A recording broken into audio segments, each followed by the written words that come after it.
Oke, bismillah. Assalamualaikum warahmatullahi wabarakatuh. Bismillahirrahmanirrahim. Alhamdulillahi rabbil alamin. Wa bihi nasta'inu ala umurid dunya waddin.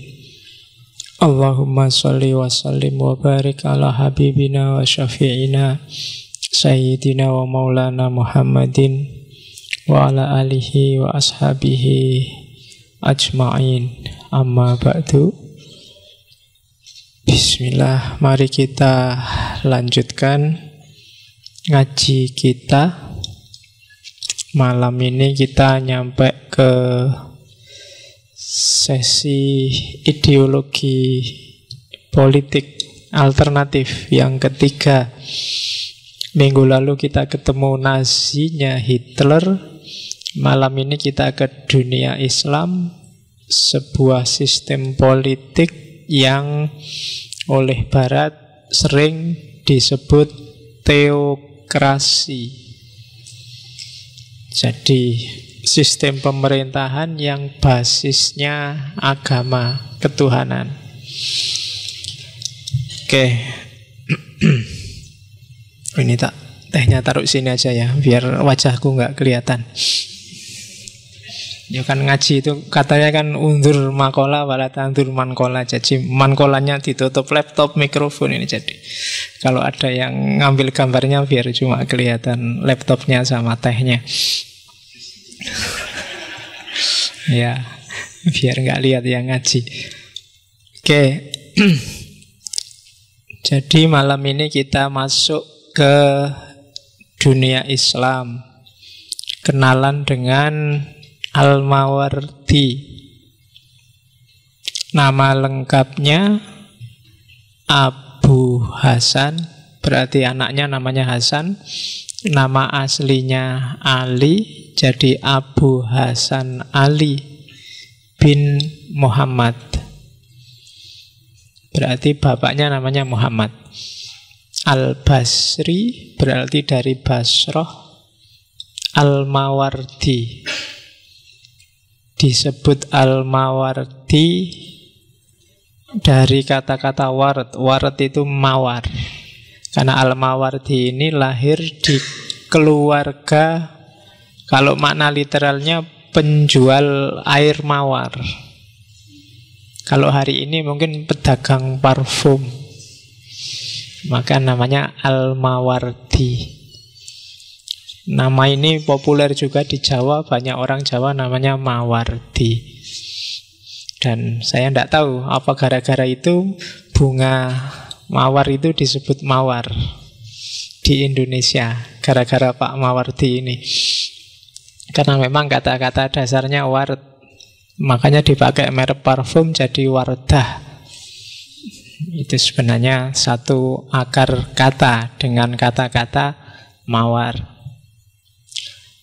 Al-Mawardi ini salah satu tokoh yang menonjol. Tokoh yang mesti menonjol ya. Kalau ada tokoh nggak menonjol ya nggak ada yang kenal, bukan tokoh pasti. Entah menonjol kebaikannya, kehebatannya, atau jangan-jangan ada juga yang menonjol kejelekannya. Dia juga disebut tokoh. Kan ada juga tokoh kejahatan, kan juga tokoh. Sama-sama menonjol. Dia lahir di era Abbasiyah akhir. Jadi Abbasiyah yang sudah hampir runtuh, sekitar pergeseran dari abad 10 ke 11. Itu kan Abbasiyah, fase-fase akhir yang mau jatuh. Dan Al-Mawardi ini dikenal intelektual zaman itu. Dan Abbasiyah kan berjasa melahirkan banyak sekali intelektual. Sampai-sampai di zaman itu, saking banyaknya orang pinter, sampai ada persepsi bahwa ini ilmu sudah habis. Loh ya kan, nggak mungkin ada yang baru lagi. Makanya ada jargon pintu ijtihad ditutup. Sudah selesai, mikir apa lagi sudah ada. Jadi semuanya sudah lengkap, jadi nggak usah ijtihad lagi, pintu ijtihad ditutup. Nah, itu kan asumsi bahwa ilmu sudah habis zaman itu, sudah dihabisin sama tokoh-tokoh besar ilmuwan muslim yang jumlahnya sangat banyak. Dan hampir semua kisah-kisah patriotik keilmuan itu lahir di era ini. Termasuk tokoh-tokoh madhab besar, Asy'ari, Syafi'i, Hanafi, Malik, dan kawan-kawan. Etos keilmuan zaman itu luar biasa. Nggak bisa dibandingkan sama kita hari ini. Jadi kalau banyak sekali hari ini diskusi gimana caranya agar ilmu-ilmu keislaman itu bangkit, sebenarnya kuncinya satu, gairah keilmuannya yang harus bangkit dulu. Tidak penting konsep dan teori metodologinya kayak gimana, dirumuskan kayak gimana pun, kalau gairahmu turun, gairahmu rendah, ya tidak akan bangkit keilmuan kita. Kamu rancang kayak gimana pun, kalau nggak ada gairahnya ya tidak akan jalan. Secakep apapun pacarmu, kalau gairahmu nol nggak ada gunanya. Ya, gairah itu nomor satu, semangat, etosnya. Dan hari ini itu yang tidak kelihatan, apalagi ketabrak cara berpikir ekonomi. Sekarang kan kamu pingin gairah apa saja, kamu kalkulasi secara ekonomi. Bahkan kuliah pun kamu kalkulasi ekonominya kan. Saya membayar berapa, dapat apa. Terus besok nulis buku boleh asal ada yang bayarin. Penelitian ayo asal ada yang bayari. Dan itu yang menurut saya tragedi hari ini. Dan saya yakin 100% Al-Mawardi dan kawan-kawan waktu nulis kitab itu dia nggak mikir royalti. Ya wis, Syafi'i, Malik, Hambali, dia ndak akan mikir royalti. Pasti dia mikir kemanfaatan ilmunya untuk umat. Itu yang hari ini hilang. Jadi ya mungkin dari generasi kalian lah kita bangkitkan lagi itu. Kalau ada kajian, kalau ada proyek-proyek nulis, kalau ada, hari ini kan ada latihan desain, latihan nulis, itu nggak usah dibayangkan nilai ekonominya. Nggak usah dibayangkan, saya nanti kalau ison desain, wah lumayan ini, desain sekali desain berapa, kan mesti ngono kamu. Kalau bisa nulis, wah lumayan, nyari jurnal yang honornya mahal lumayan. Selalu mikirnya ke situ. Nah, latihan itu ya. Dan ulama zaman dulu nggak mikir honor. Padahal kadang-kadang ngejar satu data, satu hadis saja bisa perjalanan berbulan-bulan. Dan itu bayar dewe. Nggak minta surat perjalanan dinas ke khalifah. Ya, ndak bikin proposal. Ya kan? Itu mikir bisa semalaman. Abu Hanifah itu dikenal sebagai ulama yang kalau malam jarang tidur. Kalau habis isya gini dia biasanya mojok di dindingnya masjid itu sambil setengah melek, setengah merem itu mikir. Semalaman biasanya sampai hampir subuh. Ceritanya begitu. Jadi sambil mungkin selonjor, sambil sandaran itu mikir. Abu Hanifah kan dikenal mazhabnya rasionalis. Jadi tak bayangkan. Dan itu mesti nggak mikir honor, berapa jam saya masuk, berapa enggak. Dan itu yang hari ini hilang. Imam Syafi'i juga begitu kan. Imam Malik apalagi. Imam Ahmad bin Hambal bahkan sampai mau meninggal sama dosennya, sama dokternya disuruh makan makanan yang bergizi aja dia tidak punya. Punyanya cuma roti sama acar. Padahal ulama besar. Kalau hari ini kan ilmuwan levelnya tinggi sedikit kan, rumahnya bagus, mobilnya banyak. Dan Imam Abu Hanifah tokoh yang luar biasa kan, dia mazhab besar. Dan nggak banyak hartanya. Hari ini ilmuwan hari ini sukanya piknik, seminar kemana-mana. Iya kan? Bandingkan sama Imam Malik. Imam Malik itu sepanjang hidupnya nggak pernah keluar dari Madinah kecuali waktu haji dan umroh. Berarti cuma ke Mekah. Dan dia ulama besar. Nah, yang kayak gini enak kalau diceritain, cuma kalau dijalani agak berat. Ya, kamu kalau tak bilangin gini, wah yo besok saya mau gitu, pokoknya semangat. Coba dilihat besok. Pokoknya paling enggak ya diinget-inget lah. Kalau tiba-tiba kalian melencengnya terlalu jauh, ya kembalikan lagi ke khitoh, keilmuannya. Kan kemarin di filsafat kebahagiaan kan rumusnya jelas. Semakin tinggi ilmumu, dampaknya harus semakin baik kelakuanmu. Semakin baik kelakuanmu, pasti nanti akhirnya kamu bahagia. Dan pasti ini yang membawa kamu lebih dekat sama Allah. Rumusnya kan itu kemarin, bahagia itu. Jadi ilmunya banyak, kelakuannya tambah baik, hidupnya tambah bahagia, dan pasti selangkah lebih dekat sama Allah. Tambah satu pengetahuan, tambah dekat lagi. Itu rumus ilmunya. Kemarin kita ketemu di filsafat kebahagiaan Plato dan kawan-kawan. Malam ini kita ketemu salah satu dari mereka. Namanya Al-Mawardi. Sama-sama tokoh besar, sama-sama tekunnya, bahkan sangat hati-hati. Dalam cerita Al-Mawardi ini karyanya banyak, cuma tidak banyak karya yang dipublish sebelum dia meninggal. Ada beberapa karya yang terbitnya setelah dia meninggal. Jadi kalau dia nulis buku, bukunya selesai, nggak cepet-cepet dilempar ke publik, tapi disimpan dulu. Takut nanti ada yang keliru, takut ada yang nggak pas, takut, pokoknya banyak takutnya. Jadi saking hati-hatinya bukunya cuma ditumpuk. Hanya 1-2 yang dikeluarkan, mungkin karena perintahnya khalifah atau ada hal lain. Bahkan ada cerita pembantunya dipeseni, besok kalau aku mau meninggal, kamu mendekat padaku, terus ulurkan tanganmu padaku. Jadi kalau tanganmu tak sambut, maksudnya mau diajak salaman, berarti bukuku jangan diterbitkan semua, jangan dikeluarkan. Tapi kalau aku diam aja, tanganmu gak tak sambut, berarti silahkan diterbitkan bukuku. Dan kebetulan waktu mau meninggal, waktu pembantunya ngajak salaman, Al-Mawardi nggak menyambut tangannya, berarti boleh diterbitkan. Dan jadilah bukunya banyak yang kita nikmati hari ini, khususnya bidang politik dan hukum atau fikih. Dan jangan salah, Al-Ahkam Al-Sultaniyah itu kitab politik, buku politik, naskah ilmu politik pertama dalam sejarah.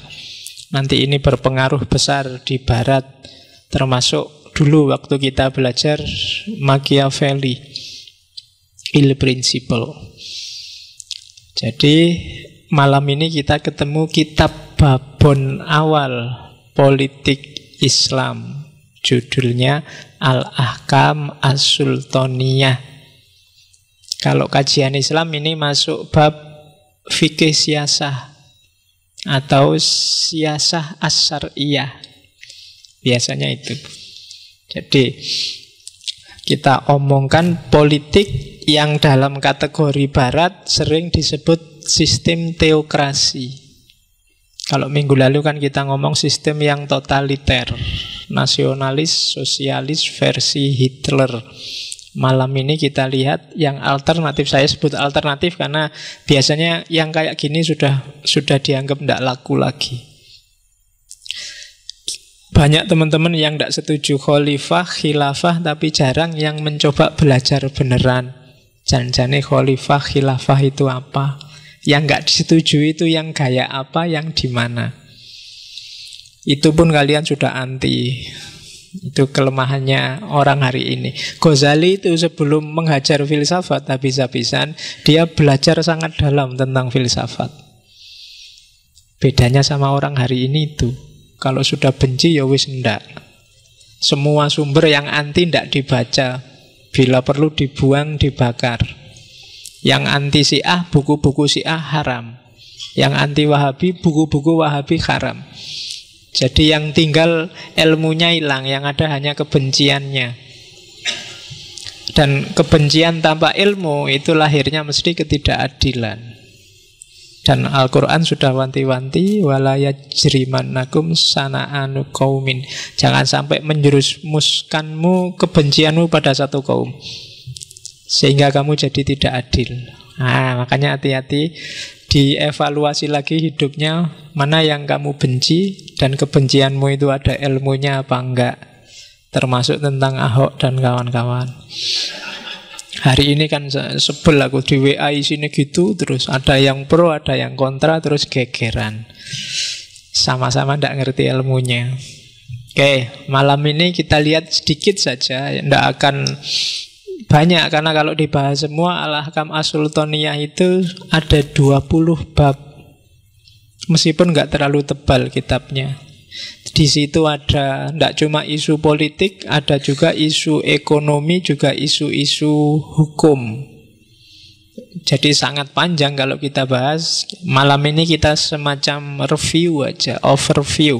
Kita ambil beberapa yang penting. Ya tentu saja penting menurut saya. Ya kalau sak karepku kan intine ngono.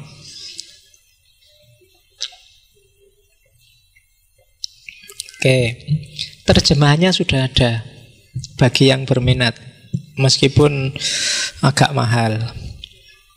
Ya kan buku-buku terjemahan itu kan mahal. Dari wajahmu kelihatannya berat kalau beli. Oke, iya kan kelihatan dari wajahnya.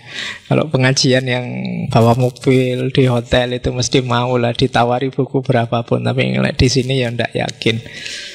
Ya. Teh aja minta takmir loh. Oke, ya. Kita lihat overview dulu ya. Dalam Islam ada banyak istilah. Termasuk tadi kan dia pakai istilah sultan.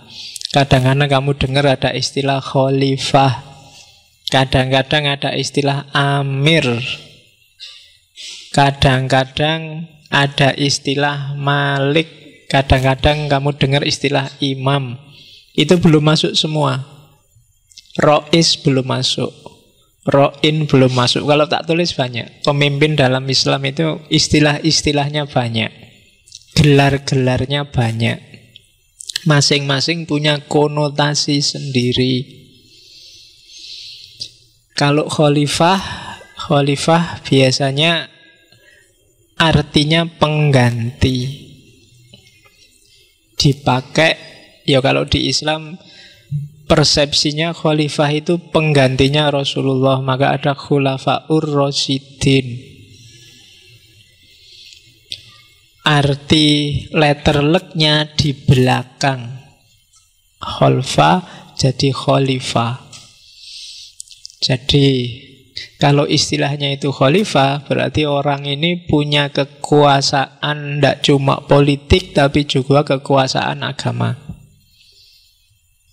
Makanya raja-raja Jawa itu Sayyidin Panotogomo Khalifatullah.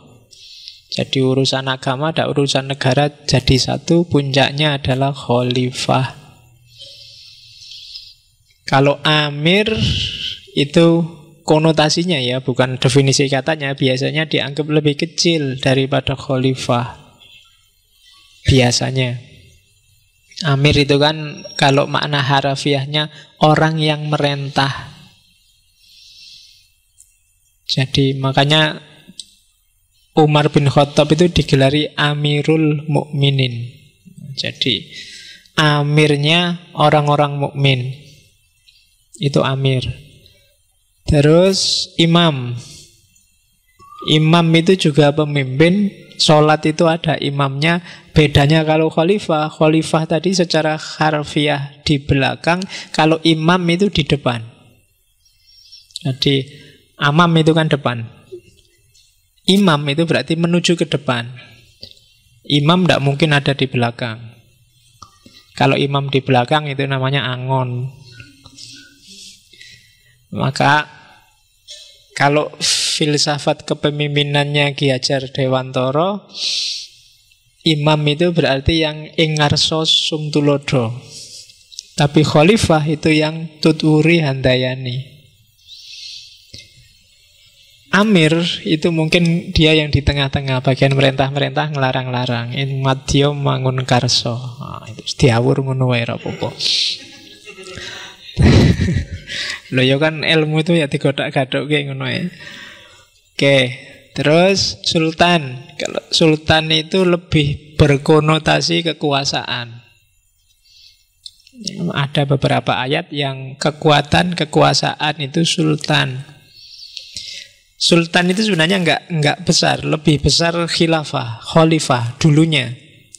Jadi dulu zaman Abbasiyah akhir, zaman Mutawakkil bagian akhir itu ada beberapa negara bagian dari Abbasiyah yang pemimpinnya itu gelarnya sultan. Jadi ada khalifah, ada sultan-sultan kecil di bawah khalifah. Tapi dalam ceritanya kemudian sultan-sultan ini biasanya semakin lama semakin mandiri, semakin susah dikendalikan oleh pusatnya dan kadang-kadang berontak, menaklukkan pusatnya. Itu sultan. Di Jawa kan ada kasultanan. Itu sebenarnya mengadopsi ke situ. Konotasinya lebih ke kekuasaan. Jadi kalau Jogja itu kasultanan, kalau Solo itu kasunanan. Itu vokal gawene londo. Sebenarnya harusnya jadi satu kalau filosofinya. Karena Khalifatullah itu ya urusan negara, urusan dunia, urusan agama, urusan dunia. Urusan dunia kan terus dipisah. Sultan ini ngurusin dunia, kasunanan itu urusan agama. Makanya gelarnya sunan, dari akar kata sunnah. Cuma ya dalam prakteknya ya tidak jelas wong itu memang. Bahkan Kasunanan Pakubuwono itu kan dikenal raja pertama yang kostumnya kayak kostum gubernurnya Belanda zaman itu. Ya silahkanlah yang tertarik silahkan dikaji. Malah yang Jogja, Mataram kuno itu kan tidak pakai gelar khalifah tapi panembahan. Panembahan itu ya akar kata sembahan. Jadi mungkin semacam menjawakan khalifah dengan istilahnya sendiri panembahan. Oke, tempatnya orang menyembah. Terus Malik. Malik bahasa Arab ya, bukan bahasa Jawa. Kalau bahasa Jawa Malik itu. Malik itu berarti dibalik. Malik itu konotasinya kayak sultan, pemilik. Tidak sekedar menguasai, tapi memiliki. Jadi lebih dalam. Kalau menguasai itu kan hanya sekedar bisa merentah, bisa ngatur. Tapi kalau memiliki itu sudah milikku. Laptop ini, aku bisa sultan atas laptop ini. Dia tak atur, tak perintah, karena jadi milik. Tapi kalau Malik itu milikku. Bukan milikku, aku bisa sultan. Bisa menguasai, aku bisa mengoperasikan, itu sultan. Tapi kalau Malik itu jadi milikku. Oke, jadi masih ada lagi ulil amri. Ulil amri itu sebenarnya ya satu akar sama amir. Yang punya hak untuk merentah, yang punya hak untuk ngatur, melarang. Namanya amir. Di Quran kan ada ayat ulil amri. Oke, nah al-ahkam as-sultaniyah itu berarti undang-undang kesultanan, undang-undang ketatanegaraan, cara menguasai pemerintahan. Itu dari Al-Mawardi. Sebelum masuk ke isi kitabnya, kita cek dulu ya, dalam politik Islam itu ada dua aliran. Ada aliran substansialis, ada aliran formalis. Sejak dulu, nggak cuma sekarang. Dulu sampai hari ini itu isinya dua orang debat itu, ada yang substansialisme, ada yang formalisme. Yang substansialis melihat bahwa politik itu tidak diatur secara formal dan detail dalam Islam, hanya prinsip-prinsipnya saja. Mungkin keadilan, kesetaraan, musyawarah, dan seterusnya. Itu namanya kelompok substansialis. Yang sangat terkenal pelopornya itu muridnya Abduh Ali Abdur Razik. Kitabnya judulnya Al-Islam wa Usulul Hukmi. Bisa di-download gratis kitabnya sudah diterjemahkan juga dan agak tipis. Enak yang mau mengkaji. Biasanya dikategorikan kitab politik Islam yang sekuler. Tapi sebenarnya ya tidak sekuler-sekuler amat. Itu maksudnya substansi ajaran Islam, bukan formalisme ajaran Islam. Substansialis berarti ya Pancasila itu asal selaras dengan prinsip-prinsip Islam, ya sudah Islam. Tidak harus formal dia disebut negara Islam juga tidak apa-apa. Sebaliknya, meskipun sebutannya syariat atau negara Islam, kalau perilakunya anti, nabrak prinsip-prinsip Islam, zalim, keras, ngerusak, menyusahkan orang, itu berarti bukan negara Islam. Jadi versi substansialis, gaya ISIS itu pasti bukan Islam, karena jelas nabrak prinsip-prinsip dasar Islam. Itu aliran pertama. Aliran kedua formalis. Kalau ini lawannya. Islam itu ya din wa daulah. Tidak sekedar prinsip. Ya ada modelnya secara detail, ada formalitasnya. Mungkin model khilafah, model kesultanan, model itu formal. Harus ada sistem politik formal yang mengakomodasi syariah sebagai undang-undang, dan negaranya juga harus negara Islam. Namanya kelompok formalis. Pemimpin harus Islam. Nggak Islam nggak boleh. Undang-undang harus syariah. Nggak syariah nggak boleh.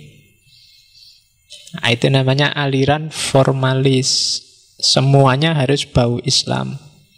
Narasinya diawali yang paling terkenal dari Al-Urwah Al-Wusqa Afghani dan murid-muridnya, Muhammad Abduh, yang menyebarkan gagasan pan-islamisme. Jadi bikinlah negara Islam yang basisnya bukan bangsa, bukan negara, tapi agama. Terserah dari suku apa, dari bagian dunia yang mana, yang penting kalau Muslim ya harus jadi satu. Itu namanya pan-islamisme, khilafah, khalifah. Jadi ada dua aliran. Kalau diskusi-diskusi, perhatikan aliran ini. Daripada kamu capek diskusi, kalau memang beda aliran ya tidak bisa ketemu. Tinggal kamu putuskan, oh ya kita beda aliran, kamu formalis, aku substansialis. Jadi tidak ketemu. Daripada capek-capek, mending kita nongkrong di angkringan aja. Nah ya, daripada kamu diskusi, ora iso ketemu mesti. Sama kan kayak yang pro sama anti Ahok hari ini kan tidak ketemu mesti. Wong madhabnya beda. Yang satu ndak Islam formal, ndak apa-apa asal perilakunya Islam. Yang satu asal dia Islam, meskipun perilakunya nggak terlalu Islam juga ndak apa-apa. Wis beda. Yang satu pemimpin non-muslim asal nggak zalim boleh, daripada pemimpin muslim tapi zalim. Yang satu mending pemimpin muslim zalim dikit nggak apa-apa daripada non-muslim. Loh, kan beda wisan. Jadi kalau itu kamu tantang debat ya ndak selesai-selesai. Jadi kadang-kadang debat itu cukup diakhiri, sorry kita beda aliran, kan gitu aja. Yo, alasan itu bikinnya belakangan. Dalil siapa yang kuat itu biasanya tergantung kamu ada di grup yang mana, kan gitu. Tidak akan selesai. Ya wis monggo lah, fastabiqul khairat, kan gitu Quran nyuruhnya. Enggak disuruh jadi satu, sepakatlah ndak, tapi berlombalah, api-apian, tapi fastabiqulnya khairat, bukan saling menyerang. Yang pro berbuatlah sebaik-baiknya di jalurmu yang pro, yang kontra berbuatlah sebaik-baiknya di jalur yang kontra. Mana yang paling baik itu yang akan hidup, dipilih oleh Allah dan dipilih oleh rakyat, kan gitu aja. Oke, jadi dua aliran ini kalau diskusi tentang filsafat politik dalam Islam. Terus madhabnya ada 3. Ini sebenarnya panjang-panjang, istilahnya tak ringkes. Ada madhab khalifahisme, ada madhab institusionalisme, ada madhab organisme. Khalifahisme ya mazhab yang intinya ada pada khalifah. Ada yang namanya khalifah nggak di sini? Atau ada yang pacarnya khalifah? Iya. Oke, jadi kalau nyari khalifah itu ya gampang, cari aja di kampus-kampus ya. Kalau ada mahasiswi namanya khalifah, ini dia khalifah. Jadi 3 aliran. Kita lihat satu-satu ya. Khalifahisme itu pandangan yang menganggap bahwa intinya politik Islam, intinya tata negara dalam Islam itu khalifah. Tidak harus bahas macam-macam. Cukup cari khalifah yang terbaik, dan nanti dia akan jadi kepala negara yang baik, dan otomatis negara akan jadi baik. Yang lain nggak usah dibahas. Nah, itu pandangan yang pertama, namanya khalifahisme. Jadi, semua urusan akan beres kalau kita ketemu pemimpin yang bagus. Itu khalifahisme. Karena pemimpin itu adalah intinya dalam masyarakat. Nah, itu pandangan yang pertama. Antara lain yang punya pandangan kayak gini itu Ghazali. Jadi katanya Ghazali, alasannya 2. Agama itu beres kalau dunianya beres, dan dunia beres kalau khalifahnya beres.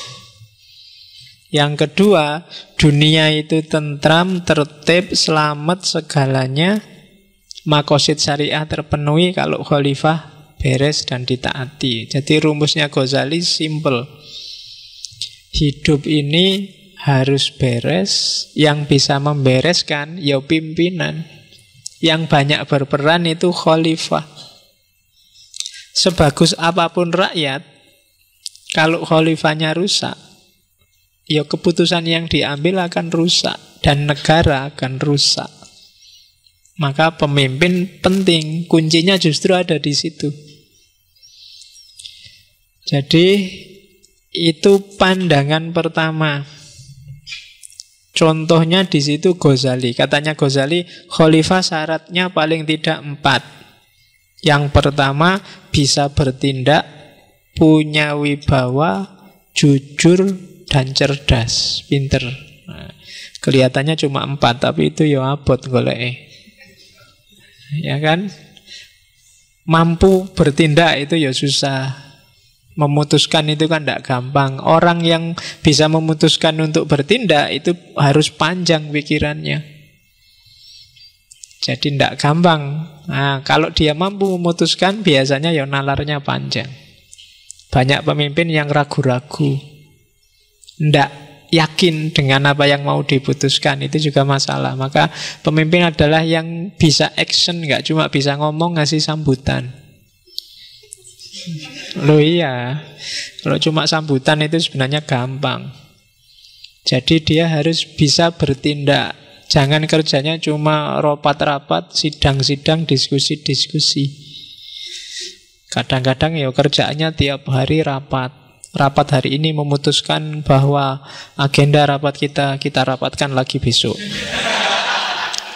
Kan sering kamu rapat gitu kan, memutuskan rapat untuk rapat selanjutnya. Nah, itu tidak ada keputusannya.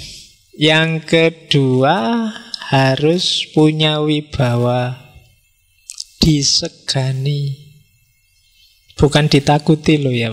Segan itu gabungan antara hormat dan patuh. Jadi segan berarti dia punya wibawa, tidak dilecehkan, tidak dianggap kecil. Cari orang yang wibawanya kuat.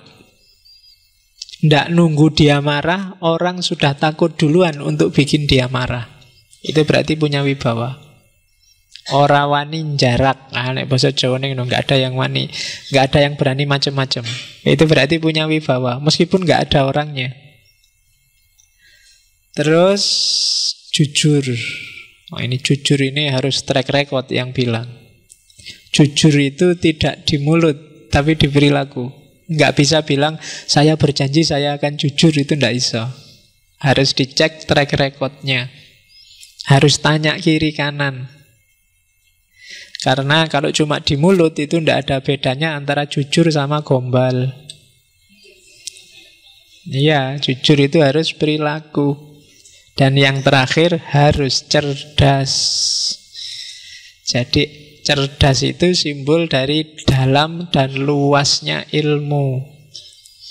Makanya Plato dan banyak filosof muslim menyarankan harusnya pemimpin, khalifah, presiden itu seorang filosof. Karena ilmunya mesti dalam. Nah, ya harusnya begitu. Cuma ya sekarang susah nyari filosof. Mana ada syarat-syarat presiden. Yang pertama harus Muslim, Indonesia, Jawa, filosof itu ndak ono. Jadi harusnya gitu. Ada kualifikasi keilmuannya. Biar nggak gampang dibodohin, nggak gampang ditipu. Jadi berani bertindak, punya wibawa, jujur, dan cerdas. 4 ini aja katanya Ghazali. Kalau ada orang punya kualifikasi 4 ini, coblos lah. Nah, itu kampanye itu kan. Ya besok kalau ada di antara kalian yang nyalon jadi kepala daerah, pakai teorinya Ghazali ini kan. Berani, berwibawa, jujur, dan cerdas. Cuma ya kalau kenyataannya begitu, kalau enggak ya kamu diketawain. Kayak gitu kok cerdas, mungkin rakyatnya mesti gitu. Kayak gitu kok berwibawa, tiap hari bohong kok ngaku jujur. Ya rakyat yang menentukan. Oke, khalifah itu kalau di Ghazali, di khalifaismenya Ghazali levelnya 3. Yang pertama, ya orang yang memang makomnya khalifah. Yang kedua, orang yang makomnya imam doruri. Yang ketiga orang yang makomnya wali bisyaukah. Yang makomnya khalifah itu orang yang memang dipilih oleh rakyatnya untuk jadi khalifah.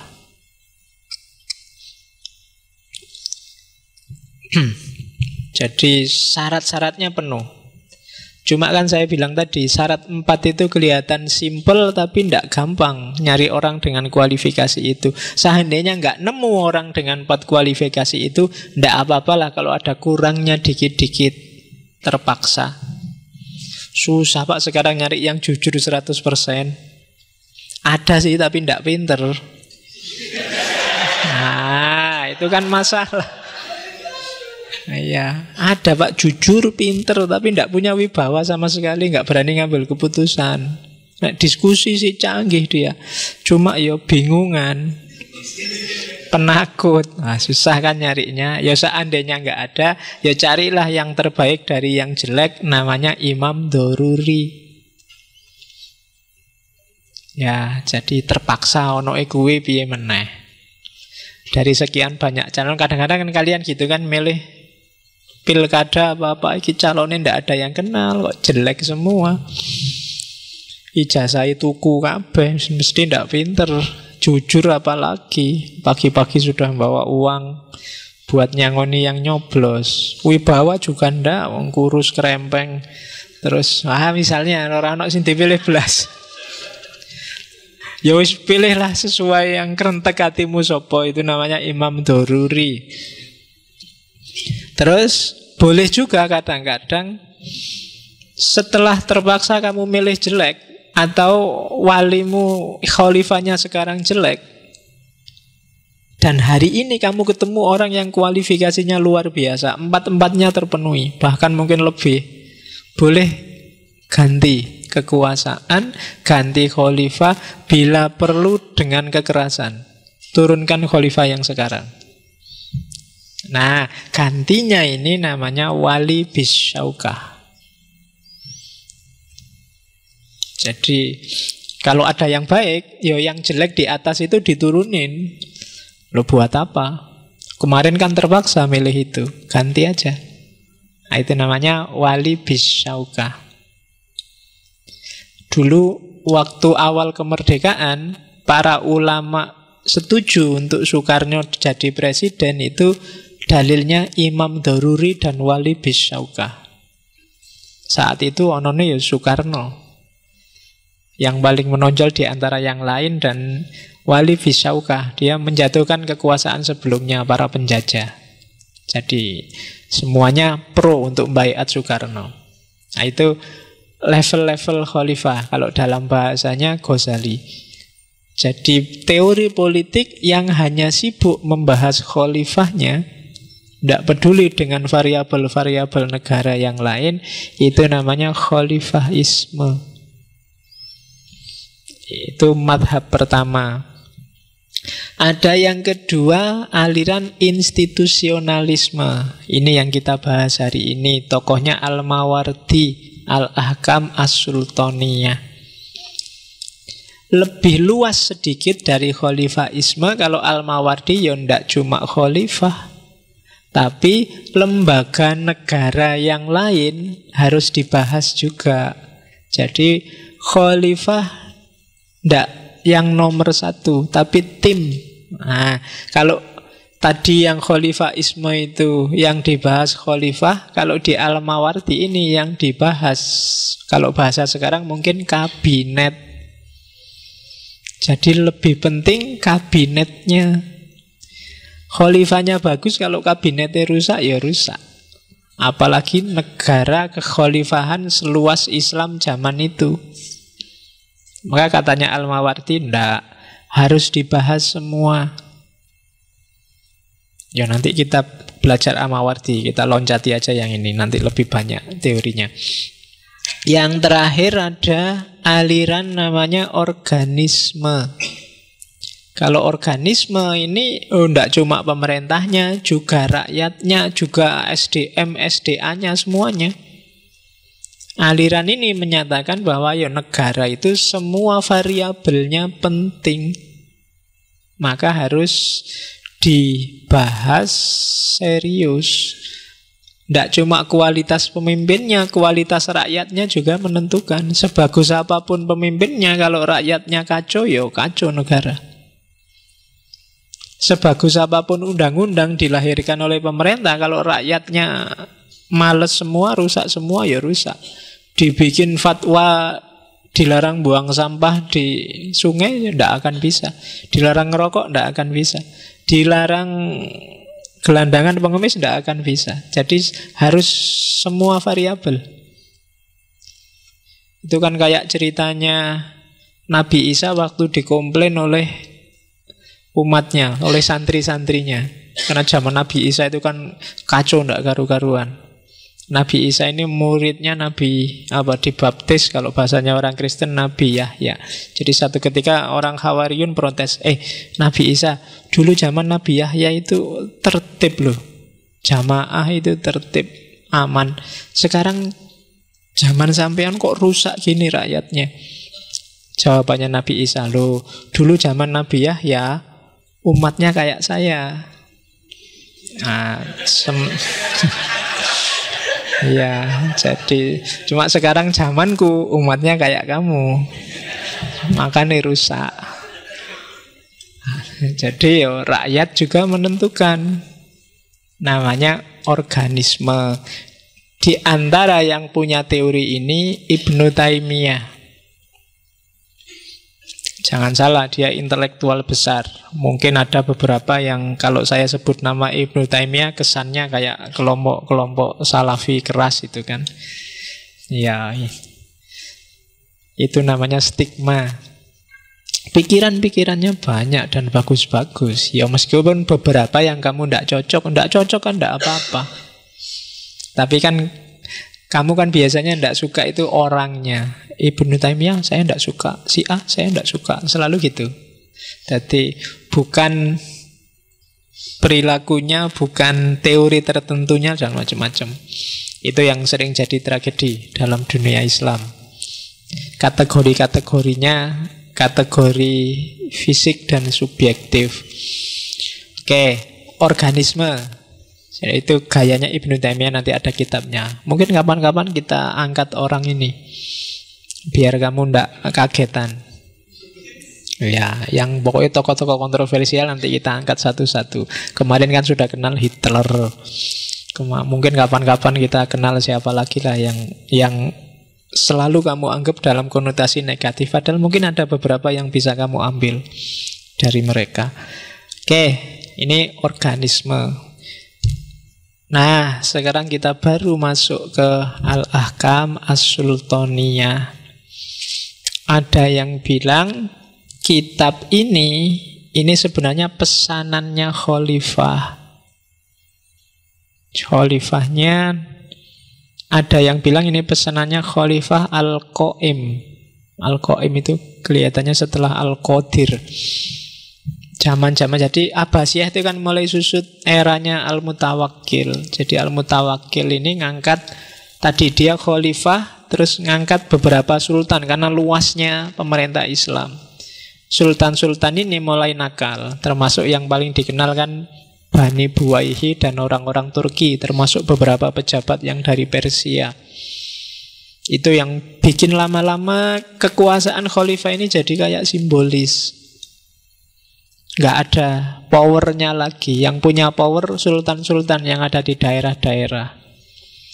Apalagi saat itu lahir juga di Persia misalnya Bani Fatimiyah. Itu semakin memperlemah kekhalifahan Abbasiyah. Dan nanti jatuh kan terus diganti di orang-orang Turki mendirikan Utsmaniyah. Jadi ini di era-era itu. Makanya terus Sultan pesen Al-Ahkam As-Sultaniyah, tolong Al-Mawardi tulislah kitab politik. Dan gaya bahasanya memang kayak bahasa hukum agak kaku. Beda dengan kitabnya Al-Mawardi. Misalnya yang pesantren mungkin kenal Adabud Dunya Waddin. Itu ada puisinya, ada beberapa narasinya lebih luas. Tapi Al-Ahkam As-Sultaniyah ini narasinya kaku. Karena memang ngomong politik. Di beberapa bagian tampak keras. Karena ya mungkin ketika ngomong jihad, ngomong perang ya harus keras. Jadi kitab ini ditulis atas pesanan khalifah zaman itu dalam kondisi kekhalifahan yang sangat lemah. Tampillah Al-Ahkam As-Sultaniyah. Makanya sebenarnya sebelum ditulis ini, khalifah juga mengadakan semacam sayembara untuk nulis kitab politik yang antara lain diikuti oleh Al-Mawardi ini. Yang satu lagi kelihatannya dari mazhab Hanafi. Ada 4 kitab yang ditulis, juaranya Al-Mawardi, meskipun bukan yang Ahkam Sultaniyah ini. Dan Al-Mawardi dianggap paling pinter kalau nulis kitab politik. Dari 4 ini yang tidak ada adalah kitab dari mazhab Hambali. Al-Mawardi masuk mazhab Syafi'i.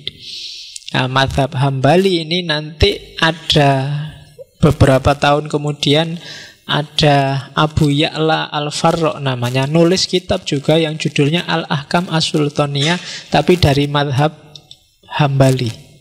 Jadi awas jangan keliru, ada 2 kitab yang judulnya sama. Yang satu Al-Mawardi, yang satu Al-Farra. Sama-sama Al-Ahkam As-Sultaniyah, hukum-hukum kesultanan. Oke, saya bilang tadi isinya 20 bab. Itu tak tulis bahasa Arabnya. Semoga saya masih ingat ya artinya bahasa Arab. Yang pertama fi akdil imamah, ya tentang pengangkatan imam, ini nomor 1. Yang kedua fi taklidil wazaroh, atau kadang-kadang dibaca wizaroh, bab yang membahas tentang pengangkatan menteri. Yang ketiga taklidil imaroh alal bilad, pengangkatan kepala daerah. Nah, imaroh alal bilad. Terus fi taklidil imaroh alal jihad, mengangkat panglima TNI. TNI iki negaranya Abbasiyah, TNA. Ya, Tentara Nasional Abbasiyah. Oke, terus fi wilayah alal masoleh. Apa sekarang Luhut itu Pol Hukam. Pokoknya stabilitas nasional lah urusannya. Alal masoleh fi wilayatil qada, pengadilan. Fi wilayatil madzolim. Madzolim itu kayak MK, Mahkamah Konstitusi atau PT UN. Pokoknya orang-orang yang mengeluh terhadap pemerintah itu madzolim. Terus fi wilayatin nikobah ala dzawil ansob. Panjang sekali ya.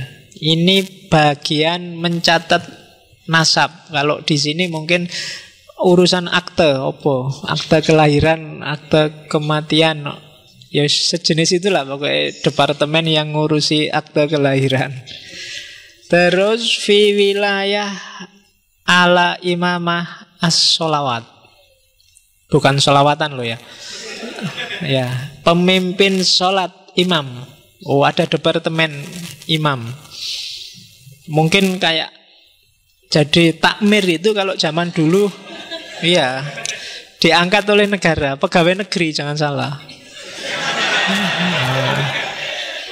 Ya, jadi kalau dulu takmir itu pegawai negeri. Terakhir saya lihat di Iran itu takmir juga pegawai negeri. Jadi diangkat oleh negara, dibayari oleh negara. Jadi enak, kalau di Indonesia belum. Bayangkan kan betapa kalau ada pengumuman dibutuhkan takmir, itu mesti rebutan kalau pegawai negeri. Kalau sekarang kan pengumumannya sudah 3 bulan nggak ada yang daftar. Coba pegawai negeri mungkin enak. Jadi, dan ada departemen sendiri. Coba di Indonesia bikin departemen takmir gitu. Oke, jadi bukan departemen agama, tapi fungsi-fungsinya kayak di bawahnya. Fi wilayah alal hajj, departemen haji. Fi wilayah as-sodaqoh, ngurusi zakat. Kosmul fe' wal ghanimah, rampasan perang. Fi jizyah wal khoroj, jizyah itu negara taklukan, negara bawahan yang bayar. Itu namanya jizyah. Khoroj itu pajak. Terus fima tahtalif ahkamuh minal bilad. Nah itu bahasanya bagus. Maksudnya daerah istimewa. DKI atau Jogja itu matah talif ahkamuh minal bilad, yang hukumnya beda sendiri. Nah itu ada. Jadi sejak zamannya Al-Mawardi sudah kenal daerah istimewa. Jadi enggak cuma sekarang. Terus fi ihya'il mawat wa istikhrajil miyah. Ihya'il mawat itu bukan kok menghidupkan orang mati, tapi membuka tanah, membuka wilayah baru. Dan istikhrajil miyah, irigasi, pengaturan air. Itu ada menterinya sendiri. Fil hima wal arfak. Kalau di sini mungkin semacam tata ruang, tata kota. Apa departemennya sekarang ya? Pokoknya tata kota lah. Fil ahkam al-iqto. Ahkam iqto ini urusannya tuan tanah, agraria. Nah, ngurusi pembagian tanah. Terus fi wat'id diwan wa dzikri ahkami. Menteri PAN, pendayat kewirausahaan aparatur negara, ngopeni PNS-nya zaman Abbasiyah. Saya tidak tahu Abbasiyah PNS-nya seragamnya apa. Terus fi ahkami jaroim. Ahkamul jaroim itu hukum kriminal, KUHP. Terus fil ahkami hisbah, ini hukum kesejahteraan sosial. Khofifah mungkin menteri sosial. Ya. Nah, itu 20 bab. Bayangkan sampai sedetail itu dibahas oleh Al-Mawardi zaman itu loh ya. Kalau zaman sekarang sih referensi banyak, tapi zaman itu tuh sampai terbayang daerah istimewa, sampai terbayang irigasi, sampai terbayang.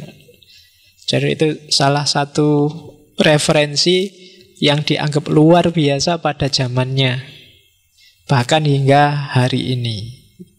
Coba kita cek satu-satu sekarang. Bagaimana majunya teori Al-Mawardi tentang negara.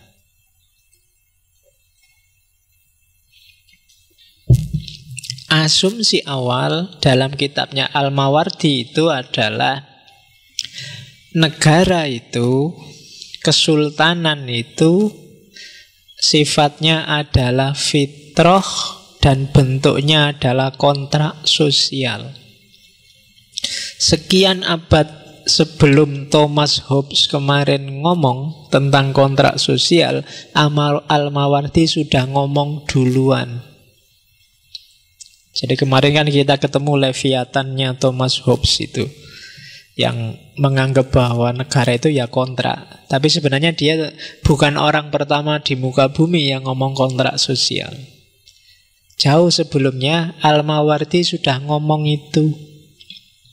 Jadi asalnya dari mana? Katanya Al-Mawardi bisa dirunut. Yang pertama, manusia punya fitrah tidak mandiri.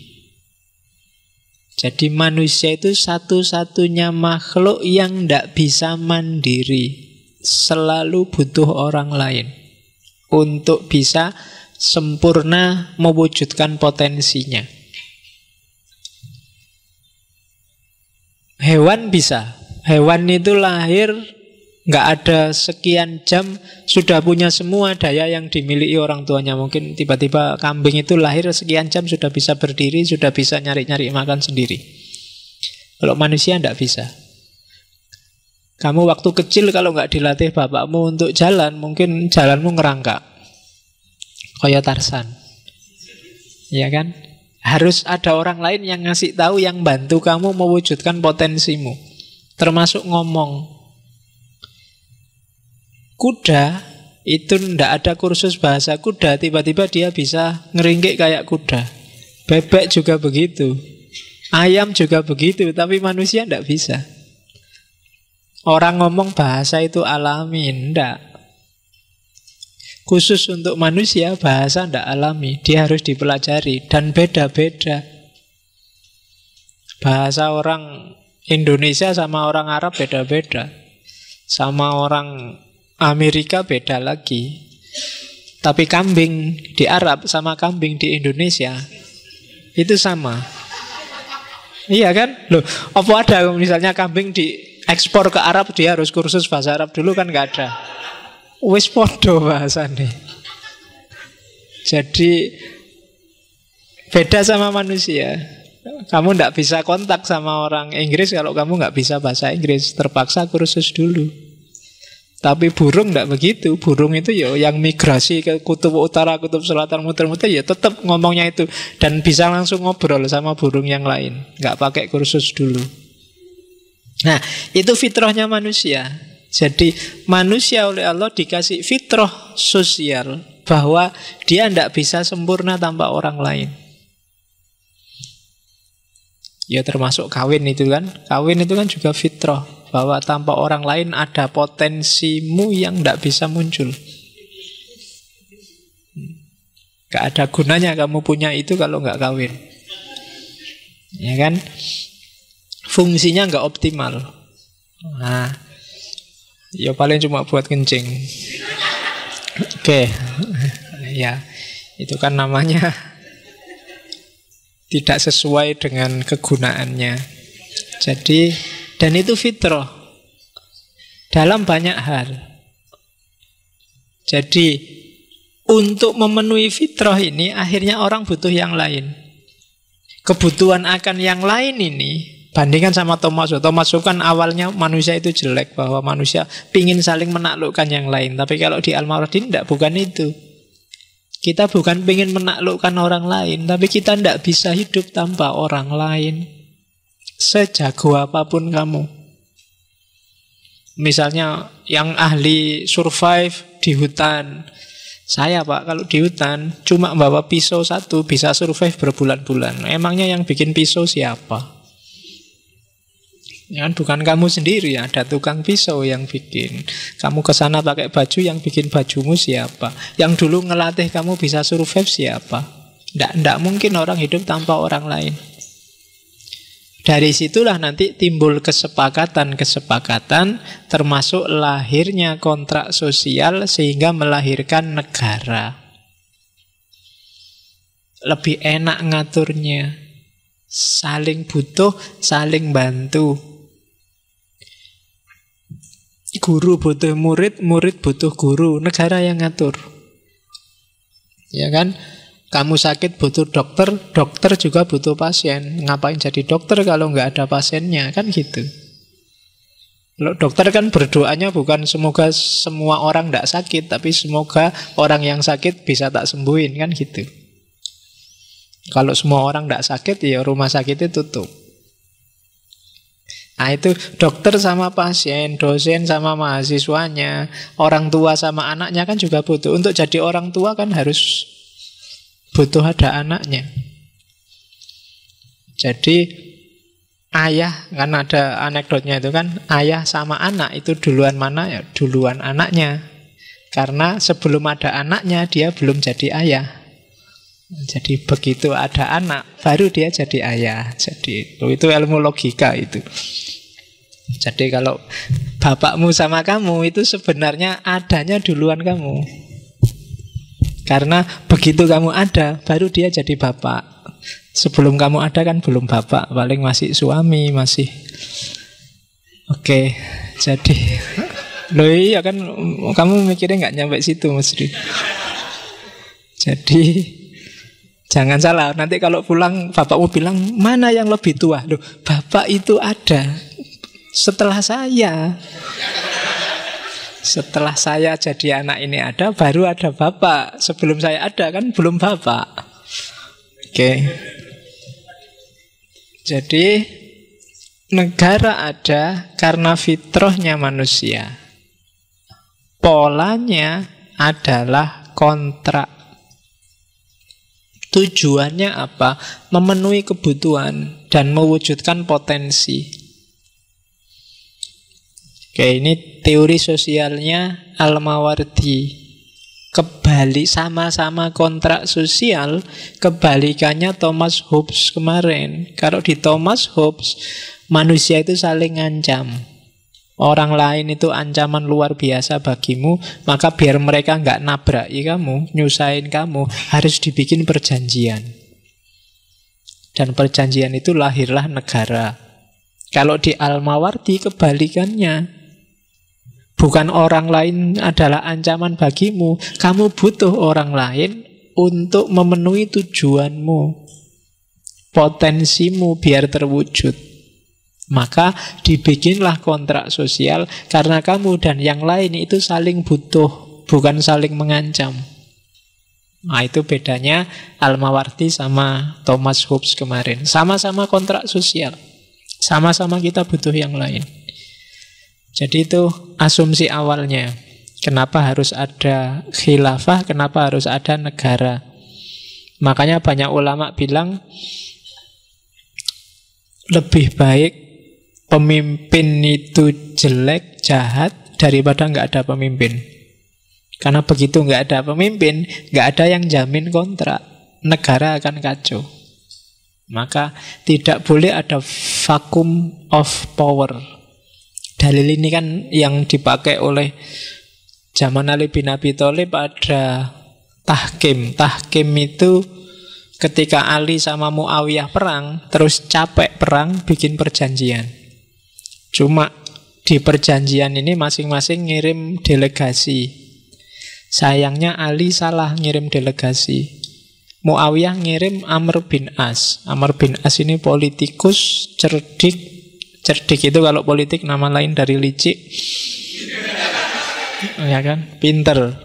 Ali yang dikirim Abu Musa Al-Asy'ari. Ini orangnya sudah tua, sufi, tidak mau gegeran, tidak imbang. Terus dihapusikan sama siapa? Amr bin As. Katanya Amr bin As, Abu Musa, ini yang bikin negara kacau ini dua orang pimpinan kita ini, Ali sama Muawiyah. Biar kekacauan ini berakhir, gimana kalau dua-duanya kita turunkan? Abu Musa setuju. Iya deh, kita turunkan saja dua-duanya. Semanut aja sampean yang pinter. Terus setuju gini, karena kita sudah turunkan dua-duanya, sampean yang nanti kita turunkan sesuai mewakili ya. Sampean nanti menurunkan Ali, saya menurunkan Muawiyah. Sampean yang lebih tua naik panggung dulu. Nah, Abu Musa naik panggung dulu, terus dia menyatakan, dengan ini sebagai wakil Ali, saya mendemisioner Ali sebagai khalifah, saya turunkan jabatannya. Giliran Amr bin As naik, cuma dia nggak seperti kesepakatan. Begitu naik panggung dia bilang, saudara-saudara, karena Ali sudah diturunkan sendiri oleh para pengikutnya, berarti sekarang vakum, kekuasaannya kosong. Daripada, kan Nabi bilang kekuasaan kosong itu bahaya, jadi otomatis sekarang yang jadi pimpinan ya Muawiyah. Berarti sekarang khalifah kita Muawiyah. Dan itulah kalau di Islam namanya fitnah kubro. Kedua setelah fitnah kubro. Pertama terbunuhnya Utsman. Dimulailah intrik-intrik. Di situ lahir 3 aliran besar yang sampai sekarang ada. Syiah, Khawarij, Murji'ah. Syiah hari ini masih hidup. Khawarij sebagai organisasi mungkin sudah mulai sangat hilang, tapi gaya beragama Khawarij masih banyak. Murji'ah juga lebih banyak. Murji'ah itu kan kelompok yang nyari aman. Kayak kita ini sebenarnya mungkin gaya-gaya Murji'ah, sing penting selamat, sing penting ndak gegeran, wis pokoknya kan gitu aja. Itu gaya-gaya Murji'ah. Oke. Nah, itu dibahas oleh Al-Mawardi bahwa harus ada pimpinan, harus ada negara biar kebutuhan kita terpenuhi. Terus selanjutnya perhatikan 6 hal dalam kehidupan bernegara yang penting. Jangan sampai 6 ini nggak ada. Meskipun tadi ada kelompok substansialis, itu kan tetap ada agama. Itu kan nomor 1 agama. Meskipun agama diambil dari sisi substansinya. Jadi yang pertama agama. Kenapa harus agama? Karena aturan yang bisa lebih dalam berpengaruh dalam diri seseorang itu keimanan, kepercayaan. Negara tidak akan sanggup ngontrol perilaku seseorang sampai ke dalam, sampai detail. Yang bisa ngatur agama. Maka katanya Al-Mawardi, jangan sampai agama dibuang dalam kehidupan bernegara atau disisihkan. Makanya tadi saya bilang di awal ini gaya yang disebut teokrasi. Agama harus ikut masuk. Kalau nggak ikut masuk, kemungkinan kacau, kemungkinan orang tidak terkontrol lebih besar. Karena yang bisa ngontrol manusia sampai ke dalam, sampai detail, tanpa harus diawasi, tanpa harus dilihatin terus, itu agama. Jadi agama yang dihayati, bukan agama yang hanya dilaksanakan secara formal, tapi dia harus masuk. Karena itu, karena agama harus dihayati, maka pendidikan agama jadi penting. Nomor 1. Nah, yang kuliah agama jadi kunci. Karena dialah nanti yang jadi salah satu pilar tegaknya negara. Katanya Al-Mawardi loh berarti. Jadi itu tanggung jawabnya mahasiswa UIN itu. Ya. Jadi menjaga rohnya negara. Yang kedua baru penguasa. Penguasa yang kenapa yang berwibawa ya? Karena dengan wibawanya, dengan karismanya dia lebih mudah mengendalikan rakyat. Jadi boleh pemerintah itu, boleh misalnya presiden itu pencitraan, tapi dalam konteks biar rakyat lebih percaya padanya. Jadi dengan wibawanya dia lebih gampang ngatur. Tapi kalau raja penguasa dianggap tidak punya wibawa, tidak punya power, ya wassalam. Dia ngomong apa aja ya rakyatnya males. Lihat TV, itu lagi ganti-ganti. Bosan. Jadi penguasa harus yang berwibawa. Sebelum dia ngomong, rakyat paham dulu apa maunya. Wah, itu mesti ke situ dan manut. Tidak harus marah-marah. Nah, itu penguasa yang berwibawa. Yang ketiga, keadilan. Jadi begitu sendi yang namanya keadilan ini runtuh, tidak akan lama negara itu pasti runtuh. Di level apapun. Adanya ketidakadilan akan jadi sumber runtuhnya satu negara. Semakin keadilan merata, semakin nyaman orang hidup bernegara. Jadi harus adil. Selain adil, harus aman. Keamanan. Jadi selama kamu tidak merasa aman, ya kamu merasa jadi negara merasa lemah, nggak bisa melindungi kamu. Jadi usahakan keamanan terjamin maka negara kuat. Semakin lemah keamanan, semakin lemah negara. Semakin tidak terjamin keadilan, semakin lemah negara. Semakin tidak berwibawa pemerintah, penguasa, semakin lemah negara.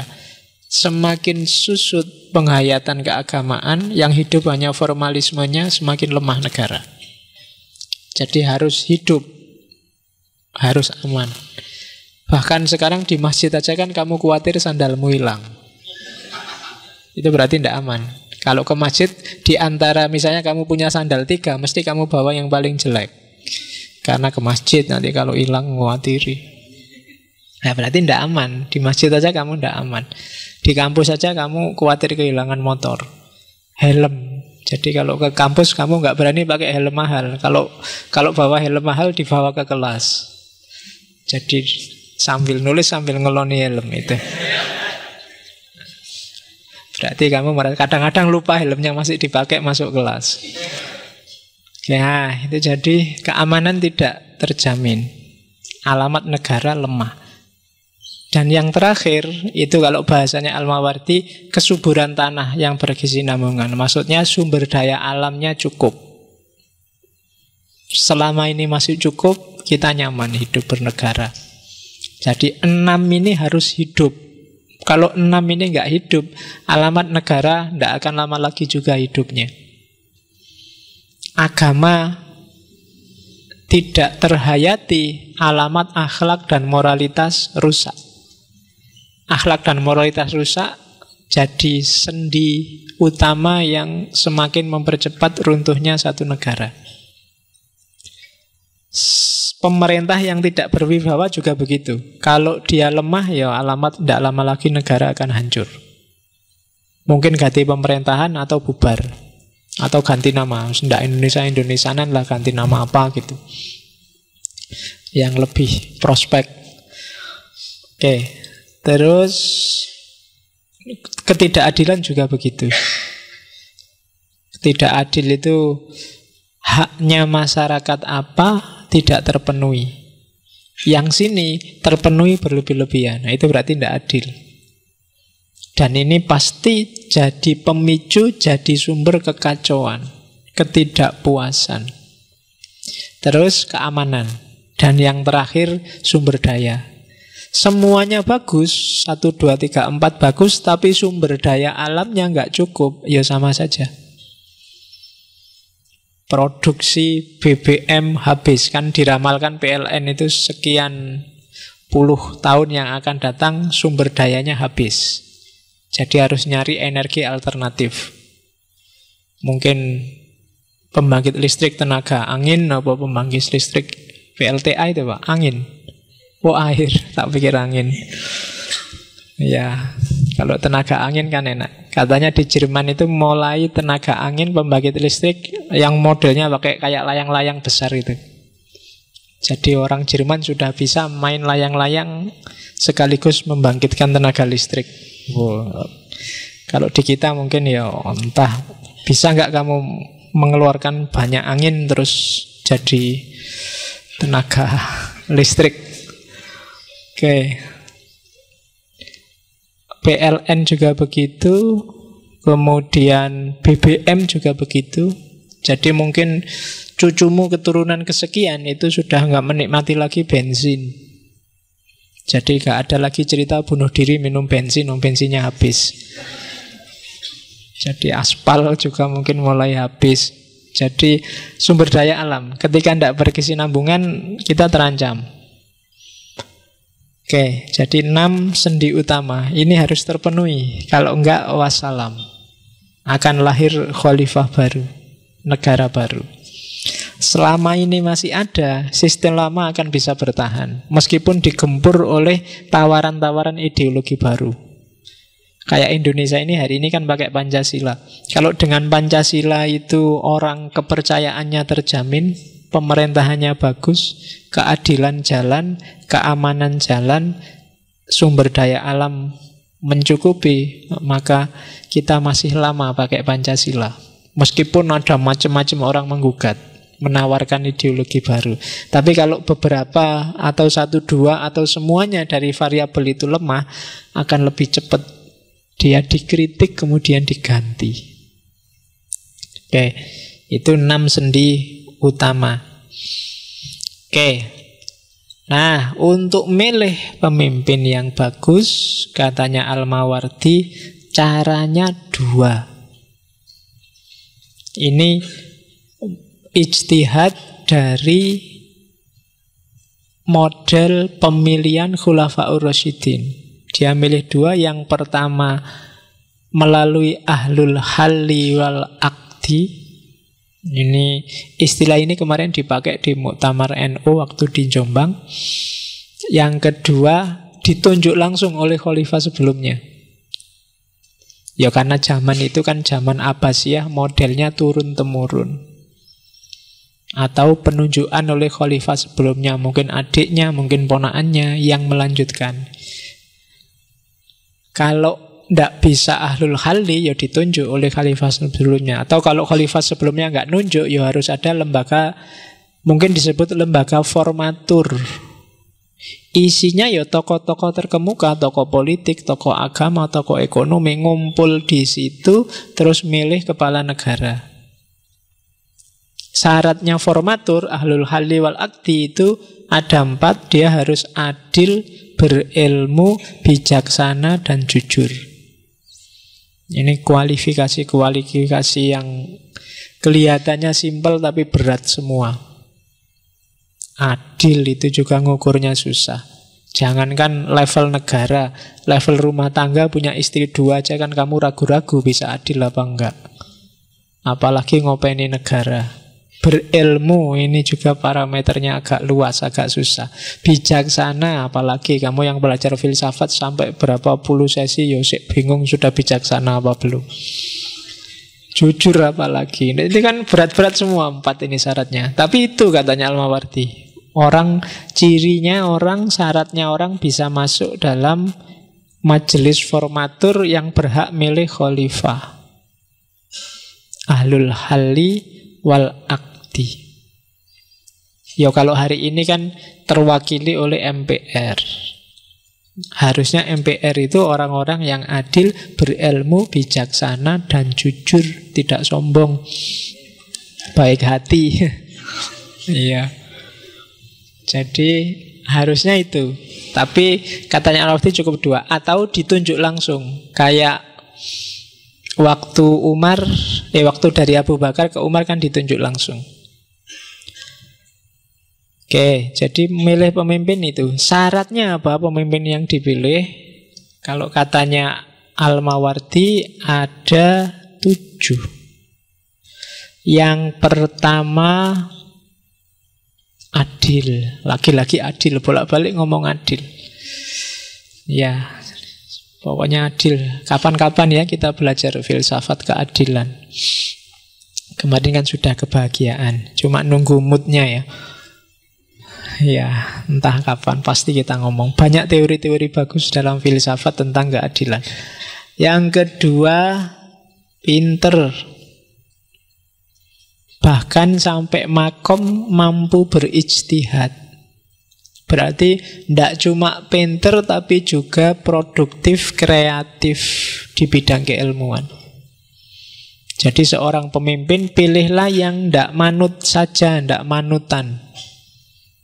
Ilmunya dalam sih tapi dia tidak kreatif. Nah itu pilihlah yang lebih kreatif. Jadi pinter dan kreatif. Kemudian sehat. Jadi sehat pendengaran, penglihatan, dan lisannya. Itu kalimatnya agak. Lisannya itu berarti kalau ngomong enak, sehat. Penglihatan berarti tidak tuna netra. Pendengaran berarti tidak tuna rungu. Itu syarat fisiknya itu. Kemudian utuh anggota tubuhnya. Berarti yang difabel kalau Al-Mawardi tidak masuk kualifikasi. Ya boleh dikritik, tapi yo katanya Al-Mawardi itu ndak seru masa punya pimpinan difabel, ya harus yang lengkap demi kewibawaan negara. Terus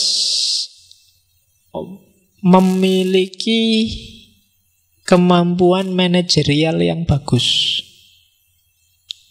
Jadi dia harus mampu ngerti manajemen tata negara. Jangan milih orang yang ndak ngerti apa-apa. Selama ini jadi pedagang ngertinya ilmu ekonomi, atau selama ini hanya tidak punya pengalaman sama sekali, itu mengkhawatirkan. Cari yang ngerti tata negara, ngerti manajemen. Terus yang selanjutnya berani, tidak pengecut. Ditantang ya ayo. Ada yang macam-macam menyinggung, sikat aja. Itu kendel berarti. Bukan pemimpin yang pengecut. Jadi fisiknya bagus, psikisnya bagus, mentalnya juga bagus. Dan yang terakhir, Quraisy. Ini kamu yang berat itu. Ayo nyari di Indonesia tinggal Quraisy Shihab. Yang lain nggak layak. Nah ya ini debatable.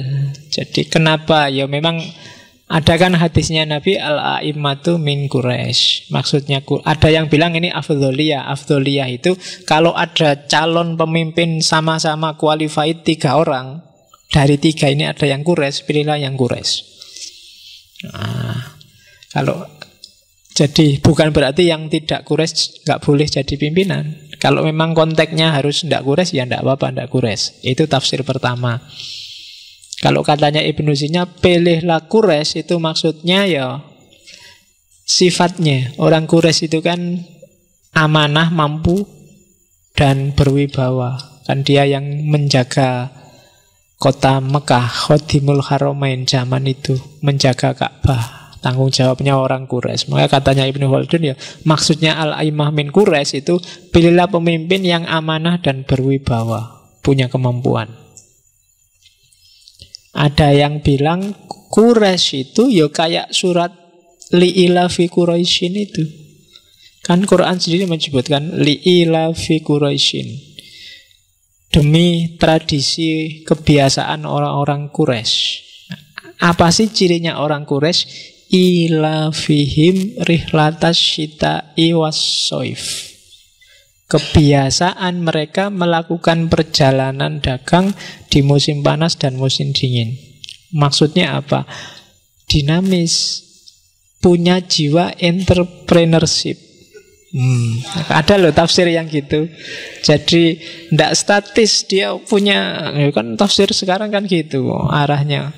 Jadi syita'i was-soif, dia punya gaya dagang sendiri. Berarti kreatif. Urusan dunia, ya kan? Ila fi Quraisyin ila fihim fal ya'budu rabb hadzal bait. Kalau tadi kan dimensi duniawinya, cuma orang Quraisy ini enggak cuma mikir dunia tapi juga mikir akhirat. Fal ya'budu rabb hadzal bait. Spiritualitasnya tinggi. Jadi pilihlah pemimpin orang Quraisy, punya jiwa entrepreneurship bagus dan spiritualitasnya tinggi. Itu tafsir tentang Quraisy. Sekarang Ya tafsirnya banyak, tapi yang jelas Al-Mawardi ini sebenarnya di zaman itu memang sedang mempertahankan mati-matian identitas Arabnya. Karena sedang terancam oleh profesionalisme model Persia, model Turki. Sebelumnya kan pemimpin-pemimpin inti itu dari kelompok Arab, khususnya Quraisy. Tapi ini kalau dibiarin terus-menerus, orang-orang Turki, orang-orang Persia mulai banyak jadi pejabat penting. Lama-lama kehilangan Arab. Maka dalam konteks itu, apalagi yang merintah pesenannya sultannya, ya harus dipertahankan. Al-Aimah harus tetap min Quraisy, dari Bani Abbas. Bani Abbas kan ya gengnya klan Quraisy. Jadi itu syarat-syaratnya itu. Terus tugasnya apa? Memimpin negara itu, ini nanti kamu baca ya. Kalau tak jelasin satu-satu panjang, diwaca wis paham. Yang pertama, menjaga agama. Pasti itu. Jangan sampai ada kegiatan, pemikiran, tindakan, aktivitas yang merusak agama dengan gaya apapun. Ya kalau di Indonesia berarti agama apapun juga. Jangan saling rusak. Terus melaksanakan hukum dengan adil, tidak memihak. Negara nggak boleh memihak. Kalau di tengah masyarakat ada kubu-kubu, ada konflik-konflik. Itu yang kedua. Negara kacau itu biasanya kalau negara juga jadi kubu sendiri atau memihak salah satu kubu. Dia harus netral, mempertimbangkan kepentingan semuanya. Yang ketiga, menjaga perekonomian. Jangan sampai jatuh. Karena ekonomi itu kan penting. Kadang-kadang jauh lebih penting dari segalanya, kayak katanya Karl Marx. Oke, yang keempat, menjaga HAM lewat hukum. Hukum harus tegak. Terus menjaga wilayah perbatasan. Terus siap jihad melawan musuh. Wah, siapapun. Tapi pertama-tama tugasnya negara.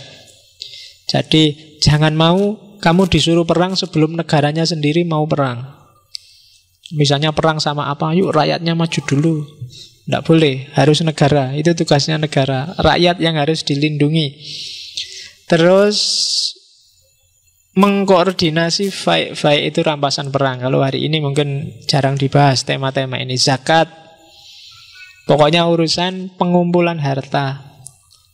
Terus mengatur kekayaan negara. Jangan sampai dikorupsi. Hari ini kan di mana-mana ada korupsi. Nah itu sudah dibahas oleh Al-Mawardi. Jangan sampai kekayaan negara dibahas. Yang kesembilan, mengikuti nasihat orang bijaksana. Mendengarkan, kalau hari ini mungkin bangsanya DPD, bangsanya apa, yang gegeran sendiri itu kalau di Indonesia. Padahal disuruh dengerin orang-orang tua itu, orang-orang pinter itu. Ya susahnya sekarang orang pinter itu kan punya kubu sendiri-sendiri kalau di Indonesia hari ini. Jadi susah. Kalau zaman dulu, filosof, orang-orang pinter, ilmuwan itu dikumpulkan di istana. Kehidupannya dijamin. Pokoknya disuruh mikir, pokoknya produksilah ilmu sebanyak-banyaknya, nggak usah mikir ekonomi. Kalau sekarang kan kebalik. Akademisi, ilmuwan, yang pertama dipikir bukan ilmunya tapi ekonominya. Itu yang saya bilang di awal tadi, tragedi hidup kita di Indonesia. Di Indonesia ilmu itu murah, jauh lebih murah daripada rumah, motor, mobil apalagi. Jadi itu yang bikin dunia akademik kehilangan wibawa kalau di Indonesia dibandingkan dunia ekonomi. Dan yang terakhir, pengawasan terhadap pelaksanaan semuanya. Terus lembaga negara ada 4. Yang pertama kementerian, para menteri. Terus yang kedua kepala daerah. Yang ketiga lembaga khusus seperti Kodi, pemimpin tentara, penjaga keamanan, dan seterusnya. Direktorat-direktorat. Kayak KPK dan kawan-kawan. Itu lembaga ketiga. Lembaga keempat yang kekuasaannya khusus di daerah. Kalau yang tadi lembaga khusus level negara, KPK, KPAI itu kan level negara. Yang ini yang terakhir lembaga khusus yang ada di level daerah. Itu semua dibahas oleh Al-Mawardi di situ. Terus wazir. Menteri ada dua. Yang pertama wazirut tafwid, yang kedua wazirut tanfid. Saya tidak tahu, jangan-jangan dari sini terus ada Tanfidiyah sama Suriah itu di NU, tapi mungkin tidak juga ya. Wazirut Tanfid, Tanfid ini Perdana Menteri. Tafwid, Wazirut Tafwid ini Perdana Menteri. Di Indonesia nggak ada Perdana Menteri. Dulu ada, tapi sekarang nggak ada. Ini tangan kanannya Khalifah. Yang ini yang oleh Al-Mawardi disarankan harus Arab. Jangan sampai bukan Arab, karena posisinya penting. Jadi wazirut tafwid. Dan syarat-syaratnya harus ketat. Jangan sembarangan orang. Kalau di kerajaan zaman dulu ini patihnya, Gajah Madanya. Ya, kalau patih kan yang di kepala kita yang terbayang biasanya Gajah Mada, Mahapatih. Gajah Mada itu karir awalnya jadi polisi Bayangkara. Polisi terus jadi Mahapatih karena dia nasibnya bagus. Polisi pada waktu terjadi pemberontakan, nontran-nontran, dia yang menyelamatkan Jayanegara, raja zaman itu, untuk lari. Jadi jasanya besar. Terus dinaikkan pangkatnya sampai akhirnya karir puncaknya jadi Mahapatih. Meskipun terus kena kasus. Terakhir itu kan kasus disingkirkan, tapi ya karena negara sudah sangat tergantung pada dia, ditinggal Gajah Mada ya kacau. Dipanggil lagi tapi sudah tua, sudah jadi sufi. Sufi itu kan sudah nggak bisa lagi mikir dunia, sudah berat. Nah, wazirut tafwid itu kayak Gajah Mada zaman itu. Milihnya harus hati-hati, nggak boleh sembarangan. Kalau wazirut tanfid ini harus dipilih dari orang-orang ahli sesuai bidangnya. Menteri pendidikan yang harus yang ngerti tentang pendidikan. Menteri olahraga harus yang ngerti tentang olahraga. Menteri apalagi? Sosial ya harus orang yang ngerti tentang sosial. Menteri agama harus orang yang ngerti tentang agama. Di Abbasiyah Ela Amawati itu tidak ada departemen agama, tidak ada. Al-Mawardi itu jabatannya adalah Qodil Qudot. Apa Qodil Qudot itu? Ketuanya para Qodi yang tugasnya melahirkan fatwa. Jadi Qodi itu, kalau di Indonesia kan ada MUI. Cuma MUI itu nggak kayak lembaga Qodi. Pasnya pengadilan. Jadi pengadilan agama yang isinya ahli-ahli agama. Tugasnya ngasih fatwa. Kalau di Indonesia kan pengadilan agama isinya PNS. Yang isinya ulama itu MUI. Tapi MUI nggak punya kekuatan fatwa. Dia cuma punya kekuatan informasi hukum. Fatwa itu kan harus mengikat. Meskipun MUI teriak-teriak rokok itu haram, kamu ngerokok juga tidak apa-apa, wong. Hukumnya bukan hukum positif. Nah, itu bedanya. Kalau di Al-Mawardi, apalagi dia jabatannya Grand Mufti Qodil Qudot. Jadi kodinya para kodi. Jadi dia puncaknya. Dia ngomong apa aja bernilai fatwa. Dan mengikat. Bagi yang menyalahi urusannya hukum negara. Nah, itu berat posisinya. Nah, Wazirut Tanfid ini menteri-menteri yang bidang-bidang profesional tertentu. Terus ada pemerintah daerah. Pemerintah daerah jenisnya ada dua. Ada Imaratul Istiqfa dan yang kedua Imaratul Istila. Imaratul Istiqfa itu pembantu presiden, kepala daerah yang diangkat langsung oleh khalifah. Kalau yang istilah itu yang ngangkat bukan khalifah, yang ngangkat masyarakat lokal. Khalifah cuma mengesahkan. Biasanya sudah ada keluarga-keluarga, sudah ada klan-klan tertentu yang berkuasa di situ. Kayak Jogja ini mungkin masuk istilah. Sebelum dipilih, ditentukan presiden, sudah duluan sultan yang jadi gubernurnya dan presiden cuma mengesahkan. Jadi antara pengesahan sama penetapan. Kalau istighfa itu sakarepe khalifahnya.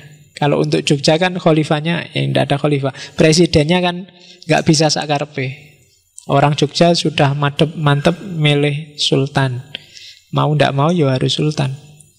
Nah itu istilah namanya. Dan masing-masing ada konsekuensinya sendiri, panjang. Silakan dibaca sendiri di Al-Mawardi.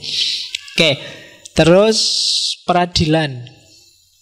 Peradilan ini berarti ya kejaksaan, Mahkamah Agung, puncaknya. Jadi dimulai dari polisi. Ya, polisi zaman Abbasiyah. Nanti kalau membaca Ibnu Khaldun ada sendiri tugas polisi dengan gaya-gaya kepolisiannya. Termasuk urusan gimana polisi ketika ngopeni jalan, kemudian gimana kalau di pasar, gimana dan seterusnya. Itu kalau di Ibnu Khaldun dibahas detail. Di Al-Mawardi ini beberapa juga dibahas. Oke.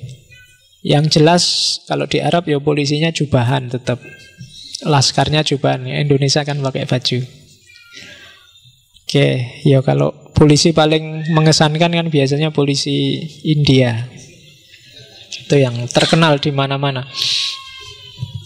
Kalau Indonesia pangkatnya mulai letnan dan sampai atas. Kalau di India pangkatnya cuma 2, komisaris sama inspektur.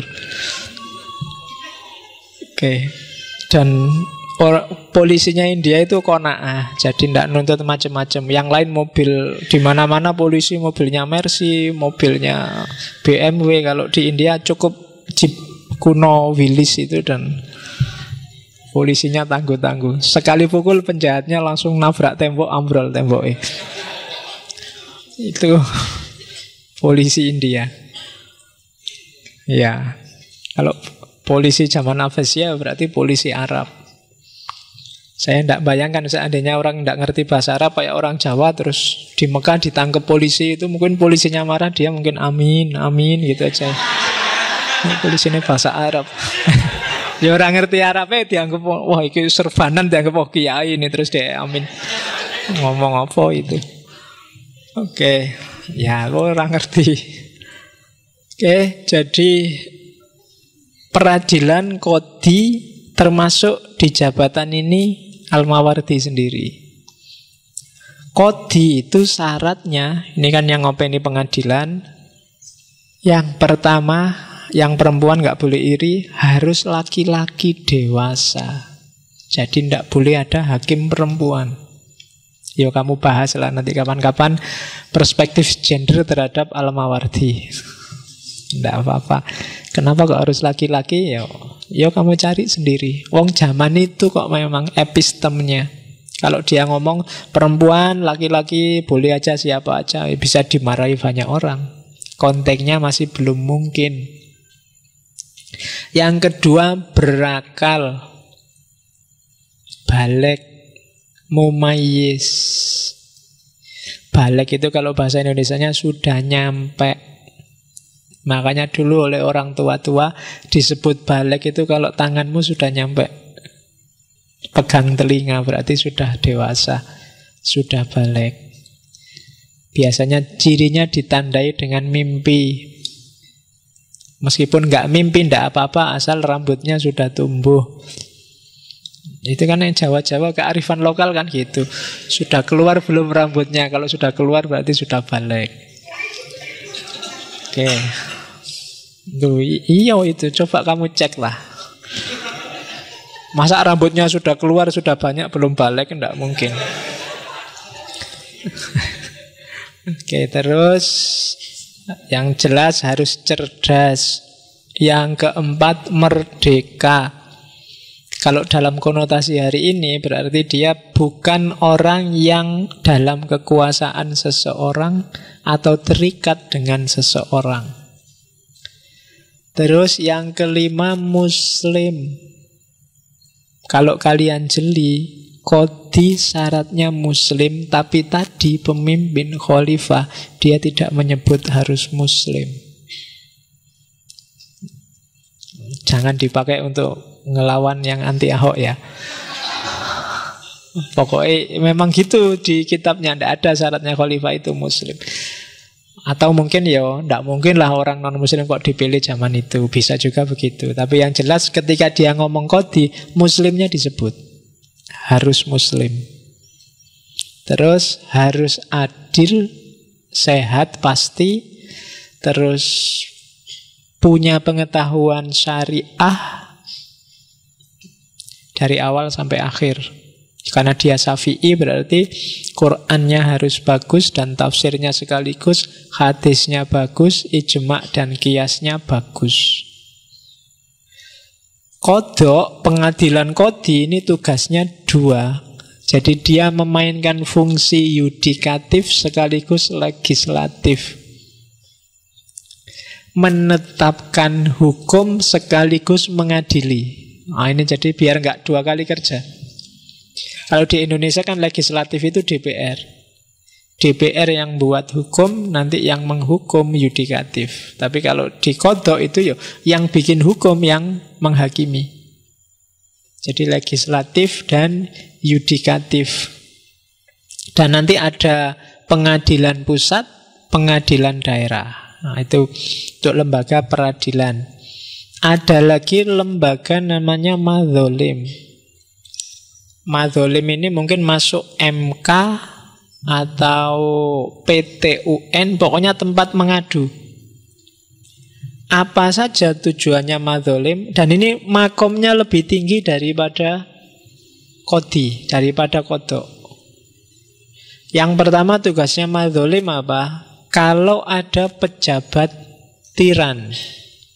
Jadi kalau ada pejabat menyiksa rakyatnya, menyengsarakan rakyatnya, laporkan ke lembaga madzolim ini.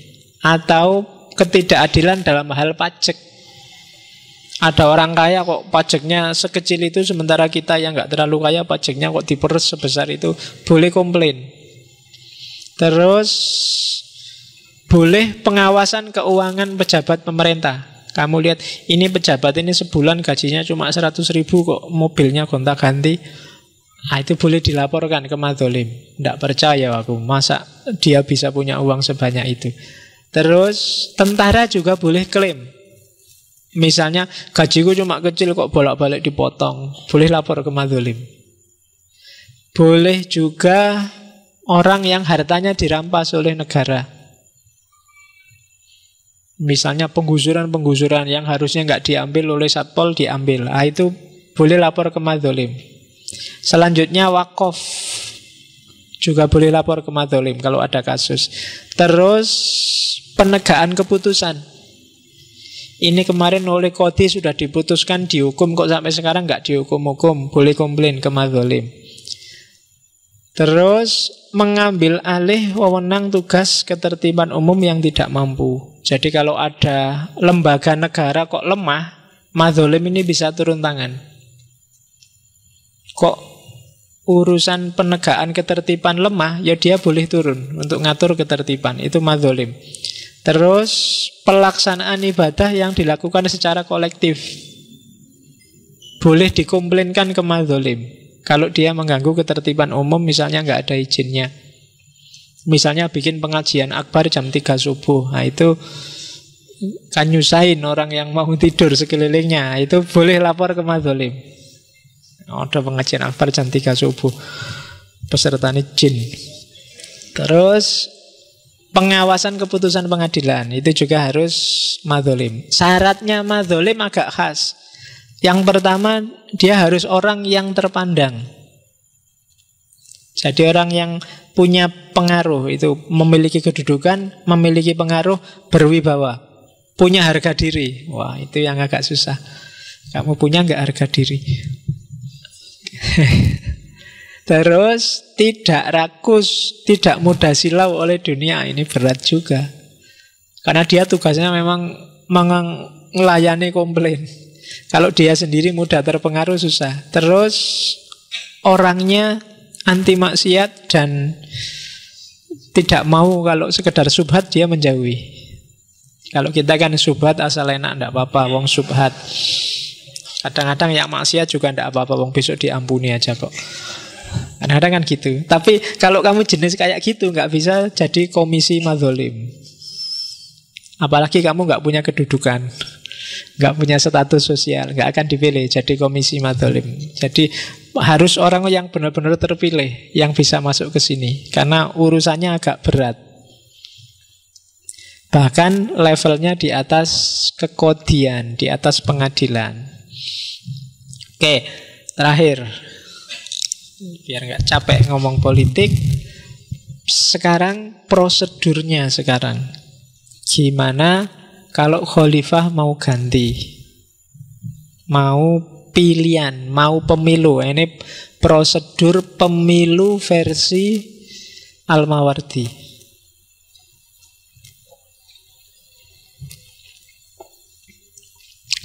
Yang pertama, Mahkamah Madzolim mengumumkan kekosongan jabatan khalifah. Misalnya khalifahnya meninggal atau sakit permanen, tidak bisa melaksanakan tugasnya. Terus madzolim mengumumkan bahwa hari ini kekhalifahan sudah kosong, akan dilakukan pemilihan. Nah, terus diangkatlah amir sementara. Jadi pemimpin sementara untuk ngurusi selama pemilihan dilakukan. Tugasnya dia termasuk jadi panitia pemilihan khalifah, PPK. Zaman itu. Oke. Ya berarti bukan komisi pemilihan umum, tapi komisi pemilihan khalifah, KPK. Nah, setelah itu penerimaan pencalonan, ngecek, verifikasi memenuhi syarat apa enggak, katanya Al-Mawardi. Terus syarat orang-orang yang memenuhi syarat dimasukkanlah ke komisi madzolim tadi, komite tertinggi. Siapa saja yang memenuhi syarat dan mau dan daftar dimasukkan ke komisi ini, yang isinya ulama-ulama, tokoh-tokoh utama dalam negara. Nah, terus dari sebanyak orang yang daftar, yang pertama dipilih 6 orang. Jadi misalnya yang daftar 20 ya dipilih 6. Kalau yang daftar 6 ya nggak usah dipilih, ya cuma itu yang sah. Terus dari 6 ini setelah didiskusikan, diputuskan 2 saja yang maju pencalonan. Biar nggak terlalu banyak. Kalau terlalu banyak kamu nanti bingung. Kayak Presiden Indonesia itu kan sekali ngangkat calonnya 6. Ya bingung kamu kan milihnya. Prosentasenya kecil-kecil. Nah, madzolim milih hanya 2. Nah, terus 2 inilah nanti yang dipilih oleh umat Islam. Ya nanti mungkin ada mekanisme pilihannya sendiri, termasuk lewat perwakilan, ahlul halli wal aqdi dan yang sejenis itu. Nah, terus hasil pemilihan diumumkan ke umat Islam semuanya. bahwa telah terpilih khalifah baru. Dan khalifah ini harus dibaiat. Nggak boleh nggak dibaiat. Semua rakyat harus baiat untuk patuh pada khalifah terpilih. Karena dia sudah terpilih. Sejak dulu kan, sejak zaman khalifah kan gitu. Abu Bakar diangkat dibaiat. Bahkan dulu zaman ketika pertama berdirinya Bani Umayyah, yang tidak mau baiat dikejar-kejar. Zaman Yazid itu yang nggak mau baiat diserang, dibunuh. Biasanya ulama-ulama tertentu. Bahkan dulu ada kisah sampai Ka'bah itu ambruk. Karena seorang ulama namanya Abdullah bin Zubair tidak mau membaiat Yazid, anaknya Muawiyah. Sampai kemudian dia dikejar-kejar pasukannya Muawiyah, sembunyi dalam Ka'bah, dan Ka'bah dilempari batu pakai ketapel besar itu sampai ambruk. Karena di situ ada Abdullah bin Zubair. Kenapa sampai segitunya? Karena harus dibaiat. Kalau nggak dibaiat, khalifah tidak legitimate. Setelah proses baiat selesai, terus barulah dia dilantik jadi khalifah. Otomatis kekuasaannya Amir yang tadi pemimpin sementara turun. Jadi modelnya gabungan antara formatur di madzolim, kemudian pilihan calon-calon berkualitas, kemudian diajukan hanya 2 orang, baru dipilih oleh rakyat, terus dibaiat, baru dilantik. Jadi prosesnya panjang. Tidak bisa ujuk-ujuk ganti khalifah. Kalau menurut Al-Mawardi loh, misalnya lewat jalur keturunan, harus ada baiat. Seandainya keturunan pun harus pakai baiat. Kalau nggak pakai baiat, berarti kekhalifahannya tidak legitimate. Nah, jadi itu sistem politik teokrasinya Al-Mawardi. Jadi corak ketuhanannya tidak vulgar dengan misalnya pokoknya Quran dan hadis harus masuk. Tapi agama masuk pelan-pelan kayak tadi, lewat lembaga kodi, lewat syarat-syarat pemimpin, lewat pilar-pilarnya negara. Jadi ada bau substantifnya, tidak ujuk-ujuk terus deklarasi jadi negara Islam. Nah, itu versinya Al-Mawardi. Nanti mungkin ada agak sedikit beda dengan versinya Ibnu Khaldun. Tapi yang jelas saya bilang tadi, Al-Mawardi ini sedang berusaha mempertahankan dinasti yang sedang mau jatuh. Makanya kadang-kadang ada narasi-narasi yang membela Arab, membela Quraisy. Itu sebenarnya karena penguasa dinasti ini kan orang-orang Arab, khususnya orang-orang Quraisy. Jadi melihatnya dalam konteks itu. Nanti ada beberapa bagian yang misalnya isinya membolehkan kekerasan untuk mengatasi masalah, konotasinya ke sana, dan itu nanti menginspirasi antara lain il principle-nya Machiavelli. Tapi prinsip-prinsip umumnya sama, semacam ini. Oke, jadi itu negara teokrasi.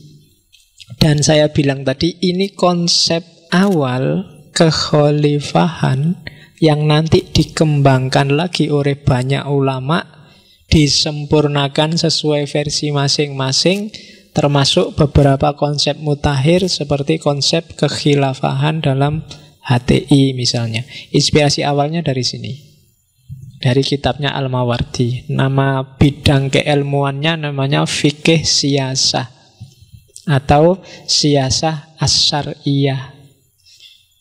Kadang-kadang disebut juga politik Islam kalau di Indonesia. Jadi cabangnya itu. Kalau di UIN ya mungkin masuk fakultas syariah. Cuma kalau Al-Mawardi tidak cuma ngomong politik, tapi kan kelihatan tadi ngomong ekonomi juga, ngomong hukum juga. Dan itulah uniknya politik Islam. Kalau kajian politik barat, politik ya politik tok. Ekonomi urusan yang lain, kemudian kehidupan sosial urusan yang lain. Jadi teorinya pecah-pecah, parsial. Kalau di Al-Mawardi ya ndak jadi satu. Karena politik itu kan dari akar kata politeia, tata masyarakat. Meskipun nanti berkembang, definisinya mengerucut, nggak sekedar tata masyarakat, tapi jadi spesifik tata negara. Intinya, menata kehidupan sosial bersama biar tidak clash, tidak konflik antar individu dalam kontrak sosial.